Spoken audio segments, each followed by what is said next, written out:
Hey guys, Xerath here, and today we're going to be talking about how I became an alt merchant on Xerath. And a little bit ironic, I guess, because we have some Vel'Koz footage in the background, but the point of this channel is going to be to cover all of the poke/artillery mages. So we're going to have some Vel'Koz, some Xerath, some Lux, stuff like that at various times, some other mages as well. Basically the stuff that I play. And I wanted to talk a bit about Xerath because we made a video like 4 or 5 days ago, I think now, where we discussed Storm Surge being a great item on him. And I haven't changed my opinion on Storm Surge being good on Xerath. I think it's good on Xerath for the same reasons I mentioned then.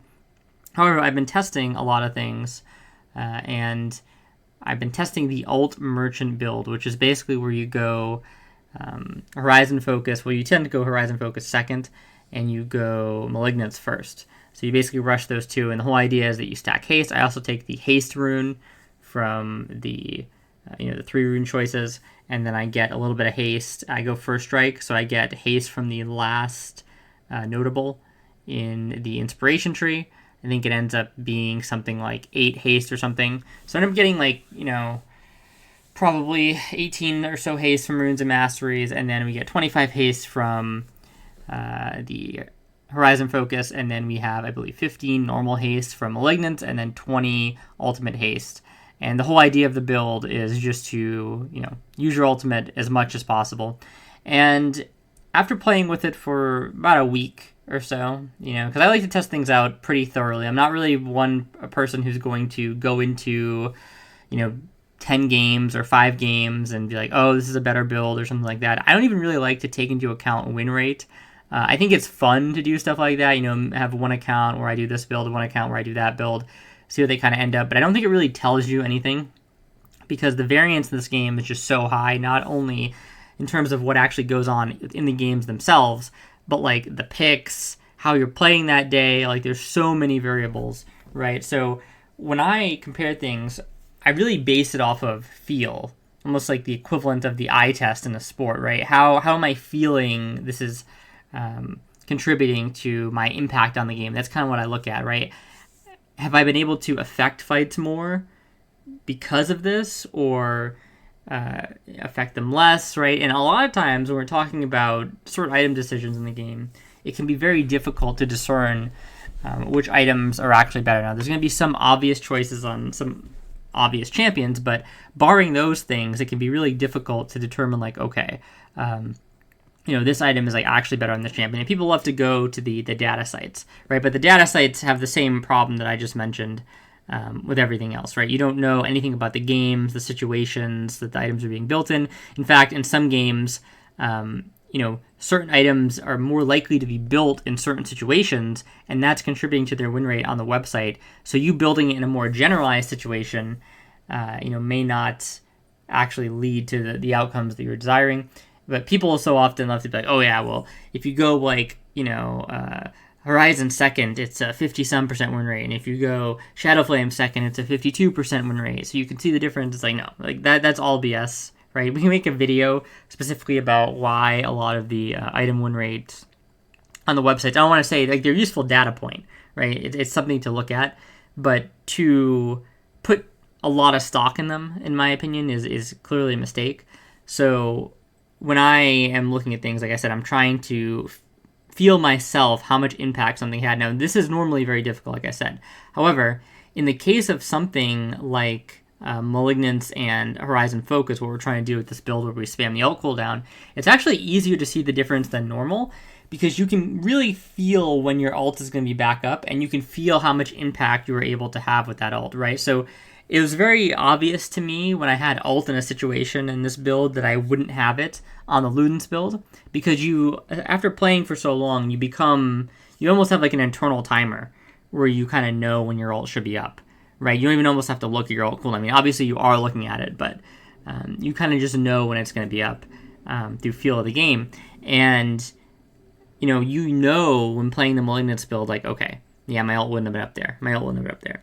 And then you can look and be like, okay, how much value did I actually get from having ult up here?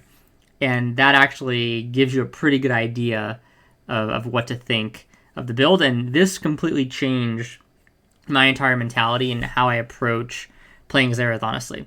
And it's not necessarily that the Storm Surge build is wrong or bad. In fact, I think in competitive, Storm Surge, I might be onto something with Storm Surge. Not that Xerath has played a lot in competitive to really test this out, but I think there are definitely, like when everybody's playing at a very high level, Storm Surge, the benefits, I think you get to see them utilized a lot more of having more MS on the champion. Unfortunately, in a lot of the games that you end up playing in solo queue, I feel like that the games are so chaotic that it's difficult to fully realize some of the benefits of Storm Surge. And initially, I was confused about this because it seems like having more movement speed would perform better in an unpredictable environment, right? Because the whole idea is like you have all these threats coming at you from everywhere. You have people trying to dive on you. Your teammates aren't necessarily playing around you. So what move speed would give you is more independence, right? It allows you to be places you wouldn't otherwise be able to be because you can escape from them quicker, right? It allows you to hit shots that you otherwise maybe wouldn't be able to hit because your range is effectively extended by the additional movement speed of Storm Surge, right? So there's a lot of seeming to be advantages of building this item in solo queue, but and are those false? No, I don't think so. I think that those are legitimate advantages, but the problem is you always have to compare against the alternative, right? And what is the alternative? Well, the alternative is having your ult up a substantial amount more, in my opinion, and that, in my opinion, turns out to be more effective than this sort of more individualistic autonomy that you get with Storm Surge. And I think that Storm Surge would be better in solo queue if people in solo queue tended to play around poke more. So in other words, like if they kind of let you do your job more, Storm Surge would be a much better item, because what you can do if people allow you to play fights slower is you can way easier time your ult, right? Because you don't need your ult to be back up by a specific time, because you can delay and posture and poke and, essentially keep people back, and you can buy time for your own ultimate. Because remember, the only advantage of a build like Malignance, really, and Horizon Focus, not the only one, because your normal ability cooldowns are back quicker as well, but and we'll talk about that a bit later, but usually the big deal with the Malignance Horizon build is the ult cooldown. And the thing is that if you're playing in a competitive environment, right, where you have kind of comms with your teammates and you're talking to them, and you can be like, okay, we don't have to engage here, we're going to sit and poke and stuff like that, you can make the situations kind of bend to your ult cooldown a lot better than they do in solo queue. You can just sit there, poke, whittle down, keep spacing, keep the distance, get your ult cooldown up, and then you have it for the fight. In solo queue, it's not like that at all. People play purely, even when you get into the higher ranks of solo queue, and you don't even need to be necessarily a super high rank player to notice this. Just watch a stream of like anybody. When anybody sees like an opportunity for their champion to kind of go in, especially on engaged champions, like if they see a good engage, this is a super common problem with engaged champions or engaged players, is that even at a very high level, unless they're playing in a competitive environment, sometimes you even see it in a competitive environment. You saw it at Worlds with like Game 5 with Doran, where he made some of those insane engages in a bad way, right? And had to be kind of brought back in a little bit. And this is it's what you see with engaged players, where they're playing they don't have the bandwidth all the time to be able to fully understand their team and like what does the team need. How is my engage going to interact with the team dynamic, right? What are going to be the ripple effects for me engaging in this particular way at this particular moment? Do we have all of our cooldowns? Do we have what we need? Do we have ults? Do we have this? Do we have flash? Do we have heal? Do we have whatever it is, right? They're not taking that information into account most of the time, not even at the highest level, right? As you can see with some of these players. And if it's not going to be taken into account at the highest level, I mean, I'm not saying it always doesn't, right? There are obviously people who plan around things, but if you're going to see mistakes like this at the highest level, you can bet they're happening in Masters games, in Challenger games, in GM games, and they're certainly happening if you're like a lower ranked player in Gold, Emerald, Plat games or below, right? So people are just playing for themselves. And, this isn't, I'm not trying to flame people here, but this is just the reality of the situation. And we have to accept this reality and sort of play around it, right? So we're not going to get the adequate time to really make use of our kind of bobbing in, bobbing out, poking, like Power Wheel's phone. Or, no, sorry, my phone goes off. But yeah, we're not going to get a chance to really utilize something like Shadow Flame, I feel like, in the way that I would like to in a lot of games. So what's up with this Malignance build then, right? So like, what is so good about it? Well, the ult cooldown is so long on Xerath at a base. It really is. I actually think it's kind of something that should be changed about him. I think that his ult cooldown should be a little bit lower. I think it's far too long at base. You see some other champions with incredibly powerful ults that are like central to their kit, and they're up all the time with very minimal, I would say, investment. Or if the investment is there, it's kind of made with other items. So in other words, it's like they're already building items that are good for them in other ways, and they're getting haste from the items. Whereas like Xerath, I feel like you don't naturally want to build a lot of haste on a champion like this, right? Especially with how his Q works and stuff. It's already relatively low cooldown. You're not gaining a ton of value from building haste on it in particular. You do gain some value on the other spells, right? But it really is about making the ult better. And it really does show because, like I said, the ult is just, it's such a long cooldown. And I noticed when I started going into the ult Merchant Xerath build that it was up for basically every fight. And, you know, when I was doing the other builds with the more pen-centric, right, I was kind of gaslighting myself a little bit, I think, where I was like, oh, yeah, you know, it's up most of the time when I want it anyway, and it's kind of up to me to play around it. And this is a very common thing with me because I love to play in almost any game that I play. One of the things that I strive for is, like, efficiency and using kind of, like, the least amount of resources possible, right? Like, I want to be able to win the fight without the ult. I want to be able to... when I play a game like Path of Exile, I want to be able to execute a build that I don't need a ton of currency to make it work, right? Like I can play the build on a shoestring budget. And I love kind of I love the challenge of playing under those constraints and the idea of giving other players kind of more resources and taking less myself and still be able to do a lot with it, right? That's actually one of the reasons why, even though I don't think support Vel'Koz is like the best way to play Vel'Koz, I think Vel'Koz bot is really good right now. I love playing support Vel'Koz because it really speaks to that play style. But anyway, so my thought process here with the Xerath ult is like, well, I can make do with it not being up all the time. You know, if I play well enough in these other cases, I can create situations where I won't need to ult, right? Because I'm just constantly poking them and whittling them down. But you just really can't, because when it comes down to it and a big fight erupts, the fight is never going to happen on your own time, like I'm saying, because it's always on the engaged player to make it happen, like I was saying earlier. And there's going to be times where, you know, you just wish you had your ult and you didn't even misuse it the last time. You could have gotten 2 kills with it the last time, right? But you still want it up for the next fight, and it's not going to be up if you don't build into haste.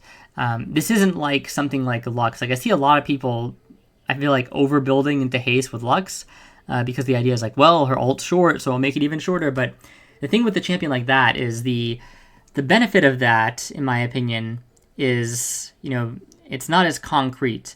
Because for Lux, I feel like to super really build into ability haste, you really need your ult to almost be up like twice a fight consistently in order to really say that you got a bunch of value from it, right? Whereas on a champion like Xerath, you are building to make sure that it's up at all for the fight, and that is huge. You know, the fact that there's a chance that it wouldn't be up if you didn't build the haste is super bad, right? And it was a night and day difference, honestly. I could just feel it. You know, I felt like I had so much more impact when I was able to ult more, like so much more impact, and it was safer too, right? Because you didn't have to worry about getting super close and using the movement speed to like bait out abilities and dodge them. And then, like, you know, you're playing on the very edge of your Q range with the movement speed penalty, you know, tagging people just before they can like respond or somebody else can engage on you or something like that.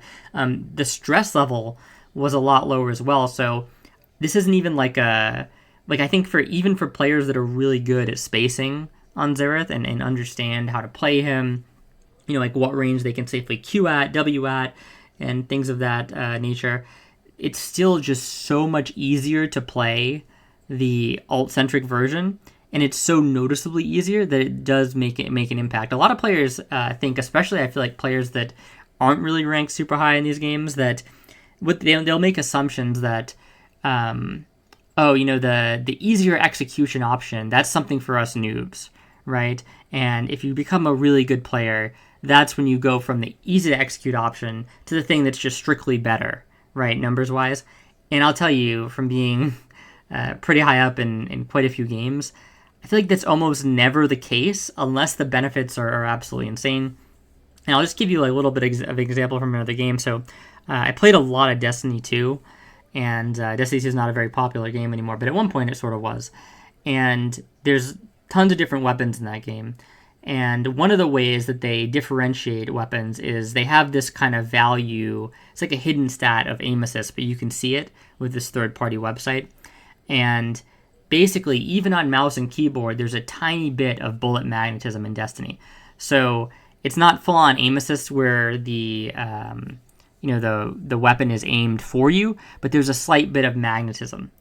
And some of these guns have more magnetism than others, right? They have a stat goes like 1 to 100. They'll have like 90 on like a hand cannon, and then maybe another hand cannon will have 70. And intuitively, and what a lot of players I would talk to that were maybe not so great at the game or they were new, what they would think is like, oh yeah, well, I'm going to use this high aim assist cannon or hand cannon because I'm not very good at the game. I need all the help I can get aiming, and then when I get better, I'll just swap to another weapon.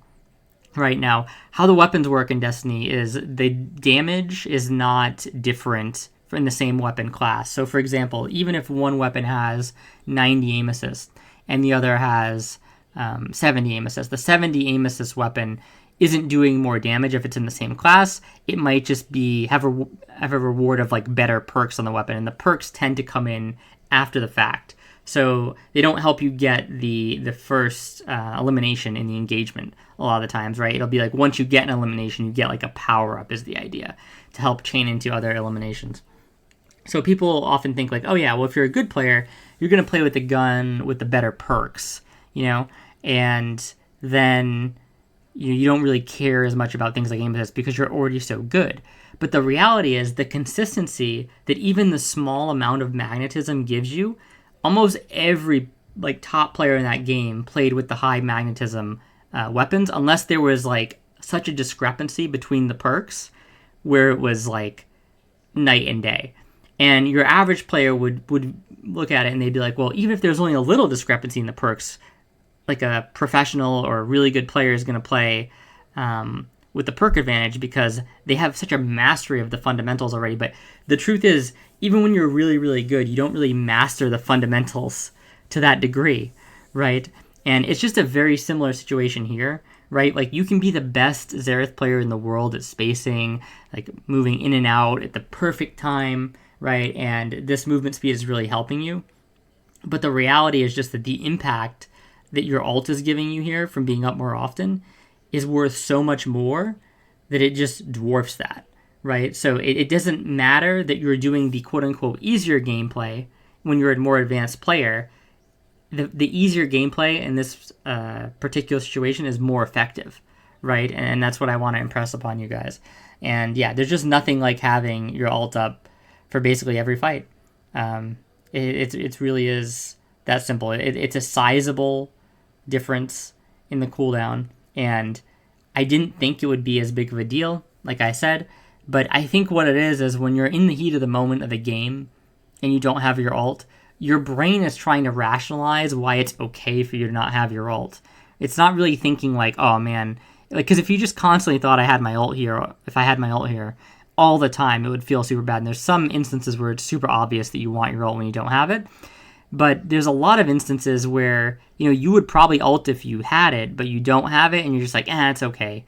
Maybe we wouldn't have got that kill there anyway. Maybe we wouldn't have, been able to turn that Baron fight if I had it anyway. Maybe we wouldn't have been able to turn that Dragon if I had it. And the reality is that you probably would have. You would have had at least a better chance to do it, right? And that's basically all you're asking in League of Legends, is you're trying to create the most amount of chances for yourself that you possibly can.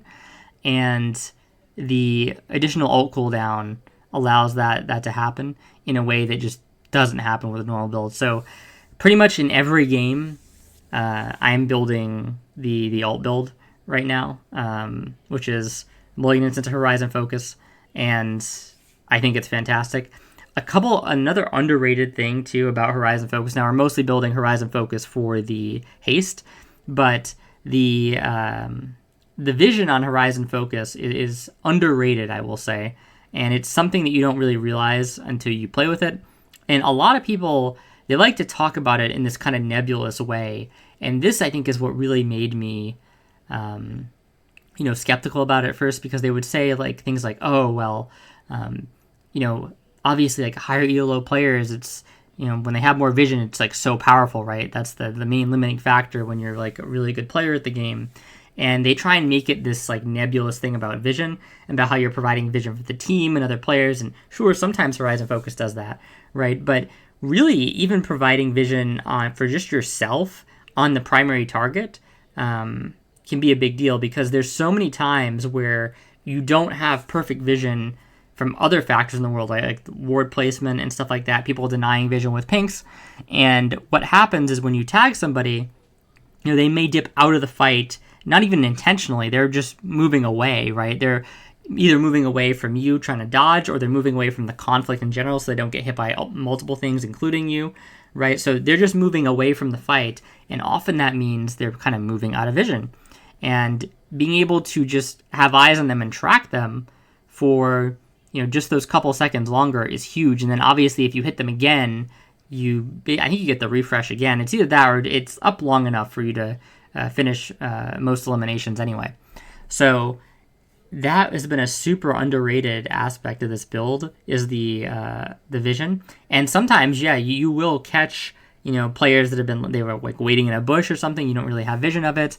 And at first I was like I wasn't really putting a lot of weight on things like that, because in my mind I'm like, okay, we're not going to be playing around that bush that we can't see into anyway, right? But even if you think somebody's there, being able to actually see them and giving other players the chance to target them, and giving other players who may not know they're there, maybe they're less aware than you, the opportunity to see that they're there, all these things are actually like way more important than you think.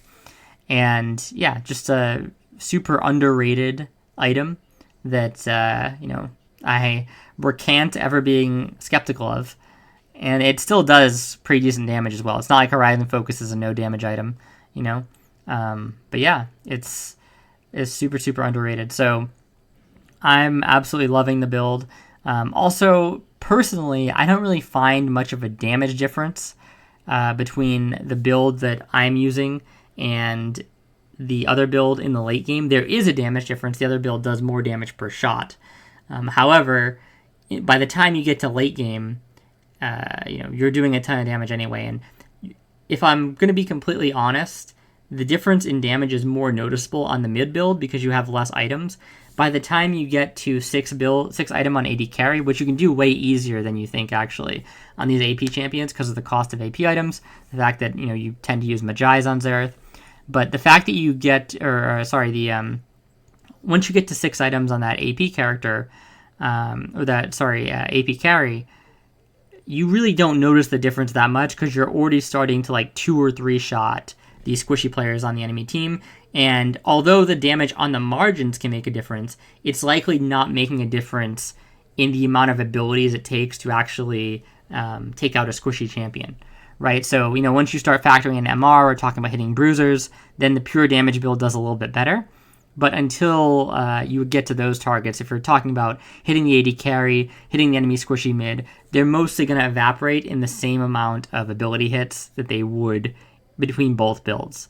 So you tend not to lose that much.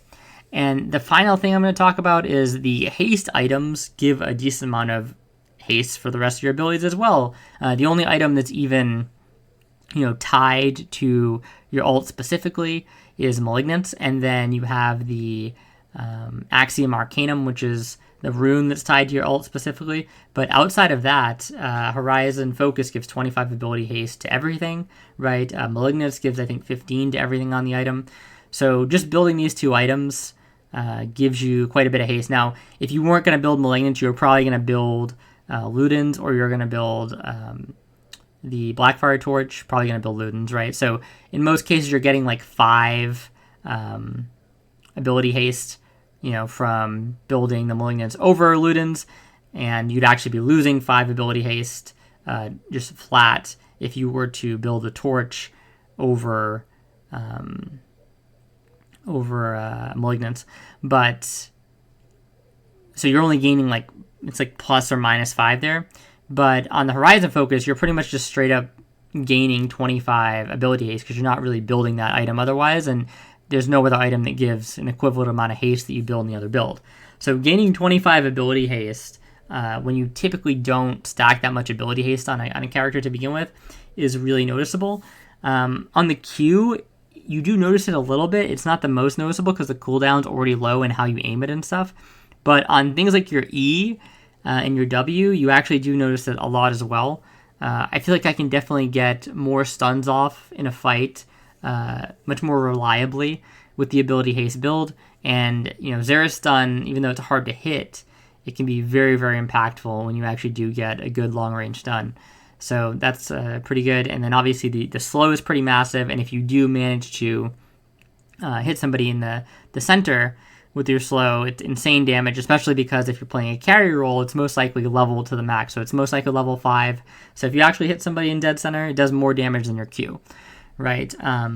So especially because you're likely going to be set up on these spells too. It's not up to you to just free land your W in the center like you're trying to do in lane.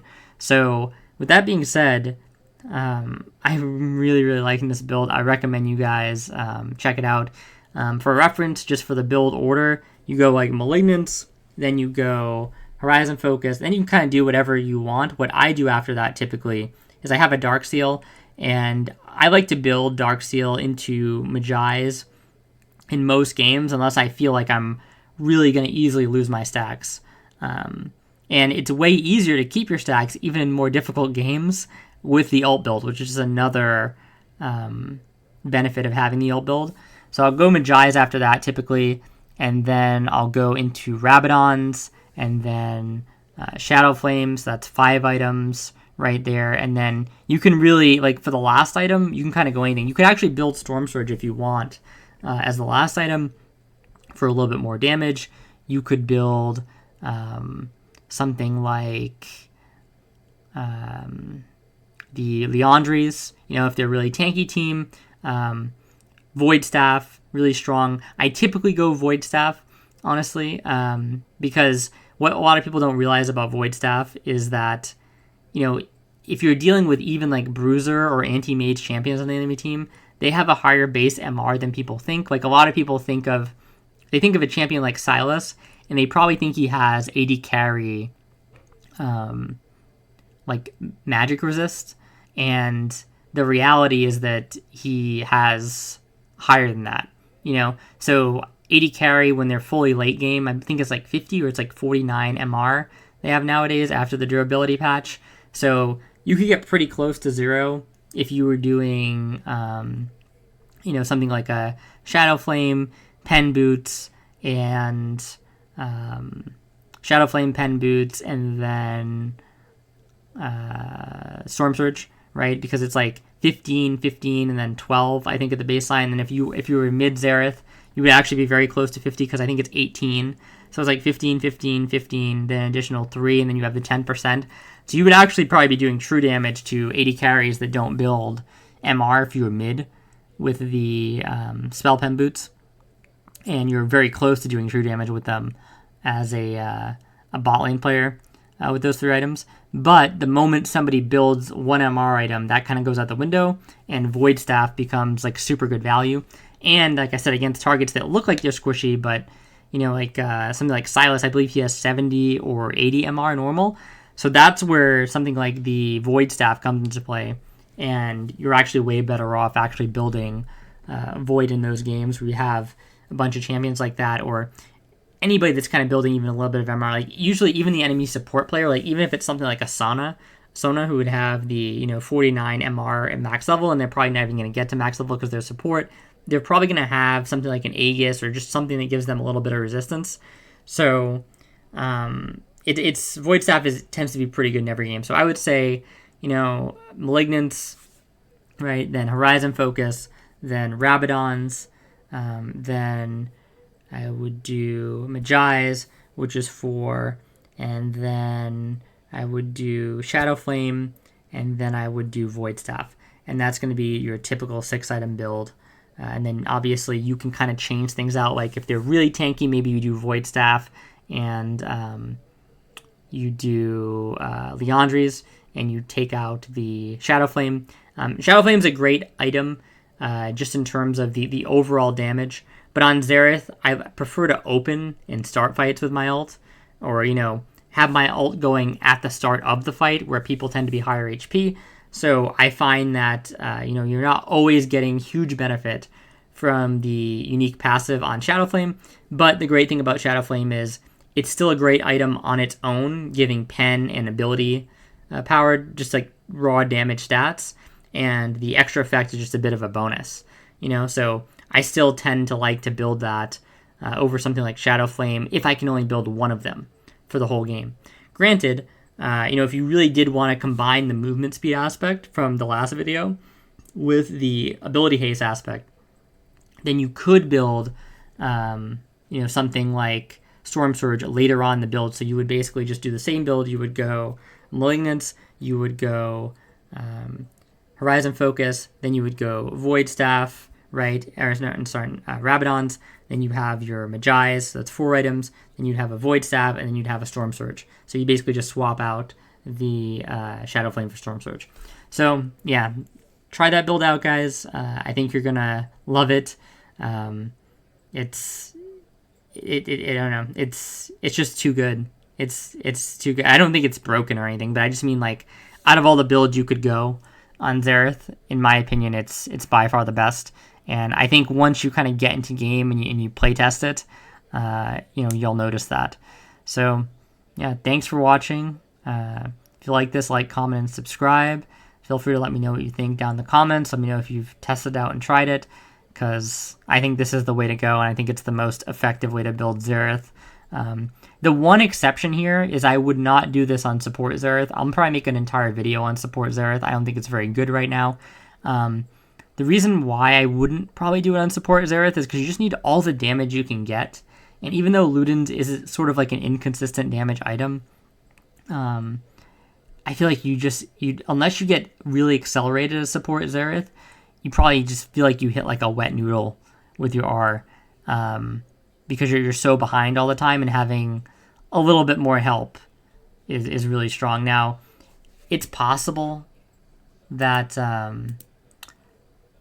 it's still okay. I haven't tested it extensively on support Xerath, but if that was the one place I was going to give like a warning, it would be that, right? So, I don't know, just let me know what you guys think, and I'll talk to you guys next time. See ya.